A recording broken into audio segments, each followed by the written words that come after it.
Hanap mo ba ay good vibes mula sa mga storyang hatid ay good news? Sagot ka namin!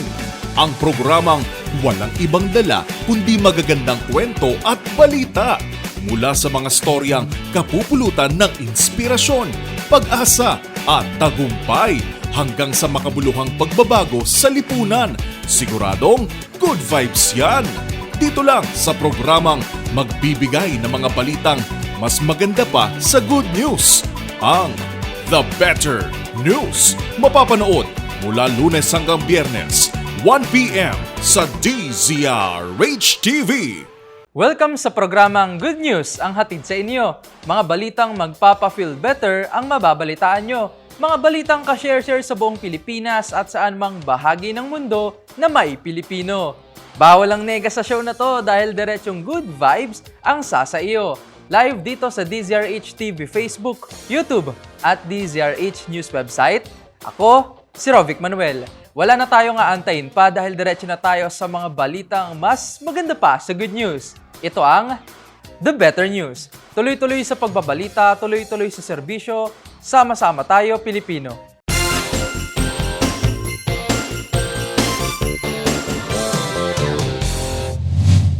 Kinilala ni Pangulong Bongbong Marcos ang mahalagang papel ng Asia-Pacific Economic Cooperation o APEC sa pagpapanatili ng kapayapaan at katatagan ng mga bansang kabilang dito.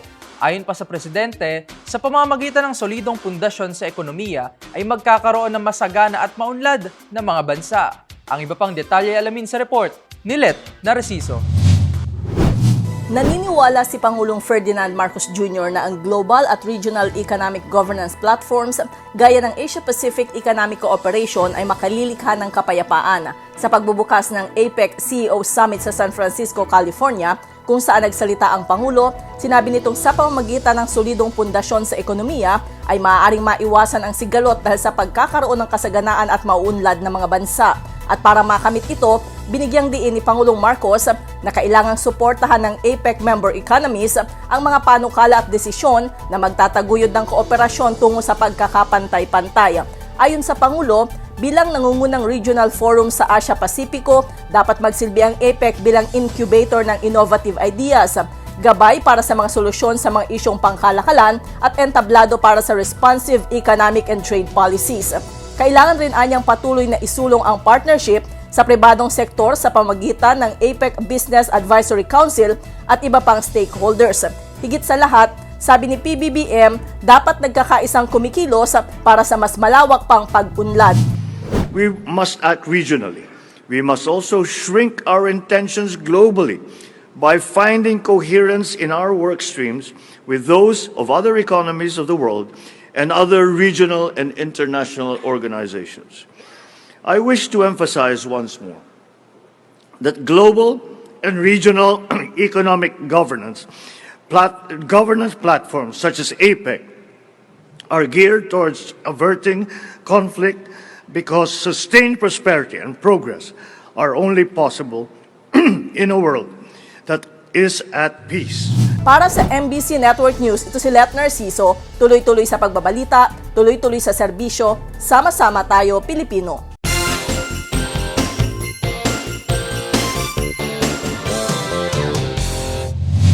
Lusog na sa committee level ng Kamara ang panukalang gamitin ng sobrang pondo ng government-owned and controlled corporations para sa mga unprogrammed fund. Paliwanag ng isang kongresista, marami naman umanong government corporation ang sobra-sobra ang pondo kahit na mag-remit sa dibidendo sa pamahalaan. Ang mga detalye tutukan sa report ni Milky Regonan.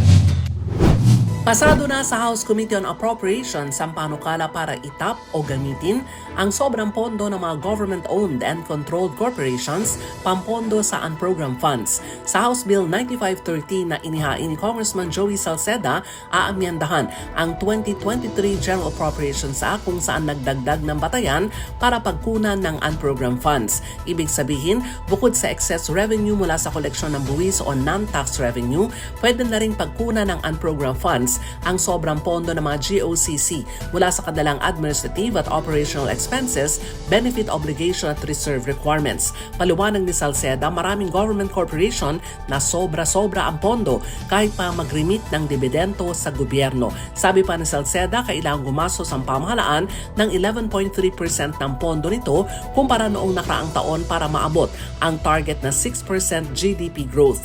Matatandaan dahil sa underspending, bumaba ang GDP ng bansa no ikalawang quarter ng taon. Para sa kauna-una sa Pilipinas, DZRH, ako si Milk Regunan. Tuloy-tuloy sa pagbabalita, tuloy-tuloy sa serbisyo, sama-sama tayo, Pilipino.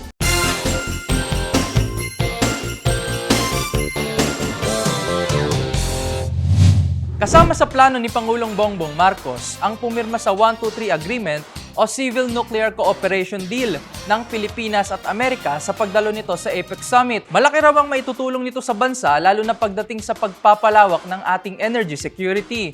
Ang iba pang detalye tutukan sa report ni Pamela Adriano. Kasama sa pagdalo ni Pangulong Bongbong Marcos sa pagdalo nito sa Asia-Pacific Economic Cooperation o APEC Summit ang pumirma sa 123 Agreement o Civil Nuclear Cooperation Deal ng Pilipinas at Amerika. Ayon kay Philippine Ambassador to the US, Jose Manuel Romualdez, kinumpirma nito na ang nuclear agreement ay inaasahang lilikha ng maraming investment at exports ng mga US nuclear technology sa Pilipinas. Sinabi pa ni Romualdez na nakapaloob din sa kasunduan ang pagbuo ng mga hakbang para sa ligtas na paggamit ng nuclear energy alinsunod sa Section 123 ng US Atomic Energy Act. Sa ilalim rin ng kasunduan ay ang pagpayag ng US na gamitin ng Pilipinas ang mga nasabing teknolohiya, hindi para sa giyera, kundi para sa energy security at climate goals ng bansa.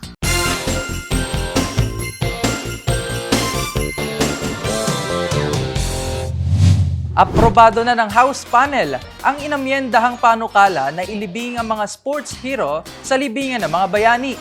Ang mga detalye tutukan sa report ni Millie Borja. May kumpas na ng House Panel ang panukalang ilibing ang mga sports heroes sa libingan ng mga bayani sa Taguig. Sa amendments na inaprobahan ng House Committee on Youth and Sports, kabilang dito ang mga regular at Paralympic athletes na nagwagi ng Olympic medals o World Champions.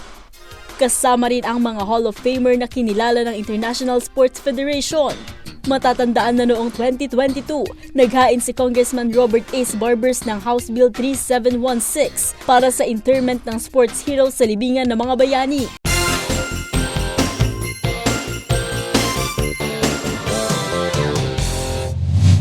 Maaari daw na pondohan mula sa Maharlika Investment Fund o MIF ang aabot sa 80 infrastructure project sa ilalim ng administrasyong ni Pangulong Bongbong Marcos. Ang iba pang detalye sa report na ito. Aabot sa 80 proyektong pang-infrastruktura ang maaaring pondohan ng Maharlika Investment Fund. Sa Philippine Economic Briefing sa San Francisco, California, sinabi ni Pangulong Ferdinand Bongbong Marcos Jr. na ang MIF ay magsisilbing karagdagang source ng pondo para sa priority projects kabilang na ang infrastructure flagship projects. Ayon sa Pangulo, magbibigay na mataas na returns at malaking social economic impact ang naturang mga proyekto. Alinsunod sa focus ng administrasyon na pataasin ang productivity sa infrastruktura sa ilalim ng Build Better More program. Kasama naman sa delegasyon ni PBBM sa biyahe sa Amerika si Maharlika Investment Corporation President and CEO Rafael Consing Jr.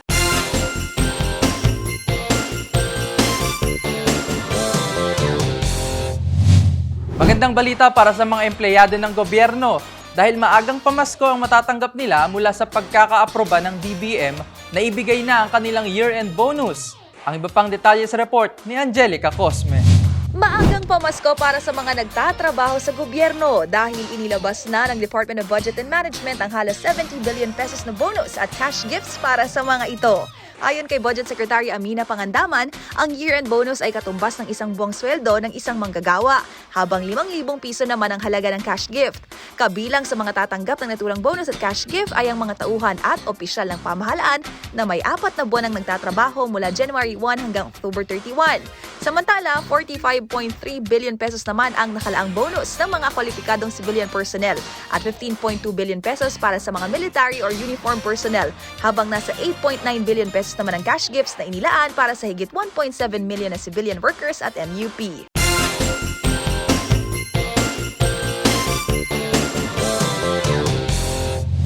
Maayos at mabilis na internet connection. Yan ang hatid ng Converge na isa sa mga fiber broadband provider sa bansa, kung saan naglunsad sila ng free fiber Wi-Fi sa NAIA Terminal 3. Ang iba pang detalye tutukan sa report ni Arnold Herrera. Better connectivity. Yan ang saad ng NAIA matapos palawakin at palakasin ang libreng Wi-Fi sa Ninoy Aquino International Airport o NAIA Terminal 3. Yan ay matapos ilunsad ng Converge na isa sa mga fiber broadband provider sa bansa ang paggamit ng libreng fiber Wi-Fi. Ang mga rehistradong user ay maaaring makagamit ng 2 oras na access. Samantala, kung ikaw naman ay subscriber ng Go Fiber at Surf to Sawa, ito ay may karagdagang 6 na oras sa iba pang device. Pinasalamatan naman ng Department of Transportation Secretary Jaime Bautista ang Chief Executive ng Converge na si Dennis Uy sa pagtupad ng pangako nito na magbigay ng libreng Wi-Fi services sa NAIA. Hinikayat din naman ni Bautista ang iba pang public-private partnerships na palawakin pa ang ganitong klase ng serbisyo at programa upang makatulong sa mga Pilipino.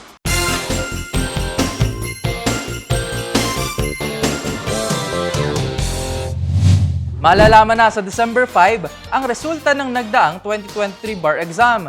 Una na rito, inanunsyo ng Supreme Court Office of the 2023 Bar Chair na sa December 22 gagawin ang panunumpa ng mga pasadong kumuha ng bar. Tutukan ang iba pang detalye sa report ni Boy Gonzales. Ilalabas na sa December 5 ang resulta ng nagdaang 2023 bar examination. Ito ang sinabi ni Office of the Bar Chairperson ng Supreme Court Asset Justice Ramon Paul Hernando. Nagpaalala naman ang Korte Suprema sa mga kumuha ng bar na sundan lamang ang opisyal na paraan ng komunikasyon. Ito'y para sa mga update at manatiling mapagbantay laban sa misinformation. Sa advisory ng Korte Suprema sa compound ng Supreme Court Main Building sa Padre Pao Roy Street sa Ermita, Manila, gagawin ang paglalabas ng resulta ng 2023 bar sa December 5 ng hapon. Maglalagay rin ng LED walls ang Korte Suprema sa courtyard o compound kung saan makikita ang pangalan ng mga pumasa na examinee. Paalala din sa mga examinee na may iiral na dress code kung saan bawal ang mga open-heeled at open-toed na sapatos, sleeveless, hindi abot sa tuhod ang palda o skirt, may mga punit o see-through. Una nang inanunsyo ng Supreme Court Office of the Bar 2023 na sa December 22 gagawin ng panunumpa ng mga pumasang kumuha ng bar na gaganapin naman sa SMX Convention Center sa lungsod ng Pasay. Mula sa kauna-una sa Pilipinas, DZRH, ito si Boy Gonzales, tuloy-tuloy sa pagbabalita, tuloy-tuloy sa serbisyo, sama-sama tayo Pilipino.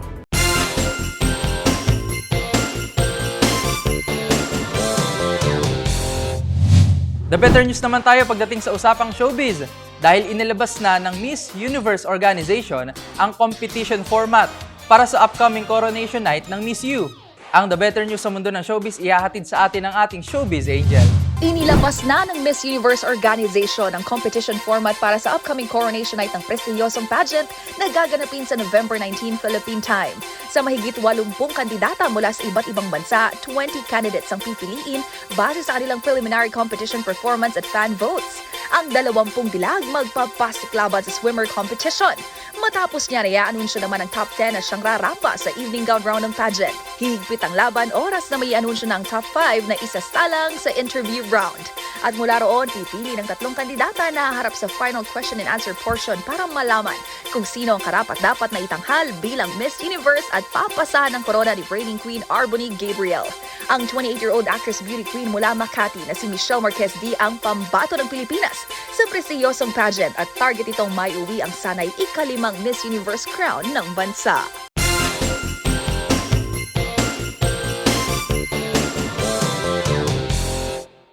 At yan ang mga balita at impormasyon na dapat niyong malaman at masarap sa pakiramdam. Naway napafeel better namin kayo sa mga balitang inihatid namin ngayong araw. At ang balitang nakapagpa-feel better sa akin ngayong araw ay ang pag-aproba ng House Panel sa amyendang ilibing ang mga sports hero sa libingan ng mga bayani. Dahil isang ating mga kapwa Pilipinong atleta ay nagbigay ring karangalan sa ating bansa noong sila pa'y nabubuhay. Nararapat pa rin na bigyang papugay ang kanilang mga kabayanihan maging ang mga tagumpay kabilang na mga medalyang naiambag sa ating bansa. Hanggang sa susunod po na episode, tutukan nyo uli kami para malaman nyo ang mga balitang ka-share-share. Para naman sa ating mga live streamers website, kung may gusto kayong i-share na nakaka-good vibes na nakita mo sa iyong wall, huwag kayong mahiyang i-comment yan sa ating comment section. Muli, ako si Rovic Manuel. Tandaan, laging mas magandang mga araw. Laging mas magandang mood sa pagharap sa buhay. Kung alam mo ang The Better News. Tuloy-tuloy sa pagbabalita, tuloy-tuloy sa serbisyo. Sama-sama tayo, Pilipino.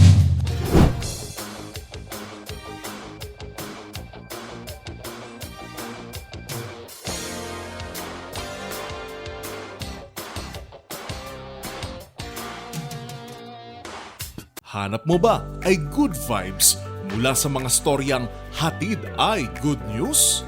Sagot ka namin! Ang programang walang ibang dala kundi magagandang kwento at balita mula sa mga storyang kapupulutan ng inspirasyon, pag-asa at tagumpay hanggang sa makabuluhang pagbabago sa lipunan. Siguradong good vibes yan! Dito lang sa programang magbibigay ng mga balitang mas maganda pa sa good news, ang The Better News. Mapapanood mula Lunes hanggang Biyernes, 1 p.m. sa DZRH TV.